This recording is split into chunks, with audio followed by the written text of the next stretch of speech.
Gawat, ternyata 70% responden, perusahaan, di Indonesia pernah mengalami insiden keamanan siber dalam 12 bulan terakhir. Fakta tersebut diungkap oleh perusahaan konektivitas awan, Cloudflare, dalam studi terbarunya yang berfokus pada keamanan siber di Asia Pasifik. Studi berjudul Melindungi Masa Depan, Survei Kesiapan Keamanan Siber Asia Pasifik itu menyajikan data terkini tentang kesiapan keamanan siber di Asia Pasifik, termasuk Indonesia, yang mengungkap cara perusahaan mengatasi peningkatan jumlah insiden keamanan siber, tingkat kesiapan, dan akibat yang dialami. Menurut responden, kebanyakan insiden tersebut disebabkan oleh serangan web, diikuti oleh phishing dan penyerangan email bisnis.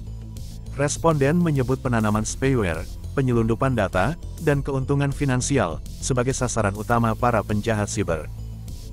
Studi ini juga menunjukkan bahwa lebih dari separuh atau 54% responden di Indonesia mengalami kerugian hingga 15 miliar rupiah akibat insiden keamanan siber selama 12 bulan terakhir.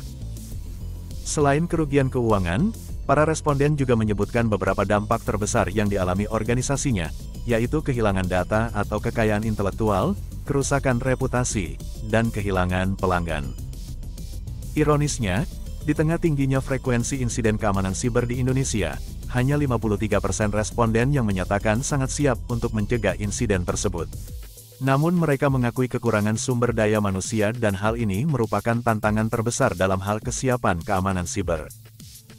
Di tengah kian kompleksnya lingkungan ancaman siber yang berdampak pada risiko finansial dan reputasi organisasi, para pelaku bisnis perlu lebih mendedikasikan waktu dan sumber daya untuk merumuskan strategi keamanan siber yang tepat bagi organisasi mereka agar mampu menangkal serangan berbahaya dan meningkatkan ketahanan siber, jelas Jonathan Dixon, Vice President dan Managing Director, Asia Pasifik, Jepang, dan China, Cloudflare.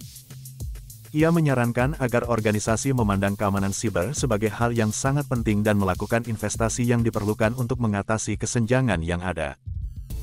Digelar pada Juli tahun 2023 oleh Sandpiper Communication atas nama Cloudflare, studi ini dilakukan dengan bertanya 4.009 pengambil keputusan dan pemuka keamanan siber dari organisasi kecil, dengan 150 hingga 999 karyawan, organisasi menengah, dengan 1.000 hingga 2.500 karyawan, dan organisasi besar, dengan lebih dari 2.500 karyawan.